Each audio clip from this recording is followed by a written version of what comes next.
మా అబ్బాయికి పుట్టపర్తిలో మా మామగారు నరసరావుపేట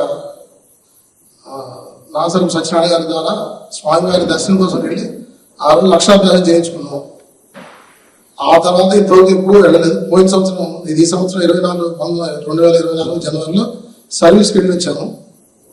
ఇక్కడ వచ్చిన నుంచి ఇప్పుడు సంవత్సరంలో ప్రతిరోజు తెల్లవారుజాము నగర సంకీర్తనకు ప్రతిరోజు వెళ్ళడం అలవాటైంది. పొద్దున 10 నుంచి 1 వరకు గవర్నమెంట్ హాస్పిటల్లో నిత్యానంద ప్రసాద్ సేవా పథకం కార్యక్రమం 365 రోజులు నిర్విఘ్నంగా నడుస్తుంది 7 సంవత్సరాల నుంచి. అందులో మా ఇన్ఛార్జ్ రామారావు గారు నాకు సింహాసనం అవకాశం స్వామి సింహాసనం తయారు చేయడానికి అవకాశం ఇచ్చారు. ఆ విధంగా ప్రతిరోజు 1:30 మధ్యాహ్నం 1:30 10:30 ఉదయం నుంచి మధ్యాహ్నం 1:30 వరకు అక్కడే ఉండి ఆ సర్వీస్లో అక్కడ కంప్లీట్ చేసుకుని తాళించే వాళ్ళకి అప్పచెప్పేసి మళ్ళీ తిరిగి ఇంటికి వెళ్ళిపోవడం. సాయంత్రం 6:30 నుంచి 7:15 వరకు బహిరంగ కార్యక్రమం ప్రతిరోజు ఉంటుంది ఖమ్మంలో. ఇది చాలా గొప్ప విషయం. ఎన్ని చోట్ల ఉందో నాకు తెలియదు, కానీ ఇక్కడ చాలా గొప్పగా నడుస్తుంది, ప్రతిరోజు నడుస్తుంది.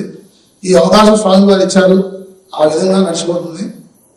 ఇంతకుముందు వ్యాపారం చేసుకోవడం, ప్రస్తుతం 1 సంవత్సరం నుంచి 2 ఏళ్ల నుంచి వ్యాపారం చేయడం లేదు.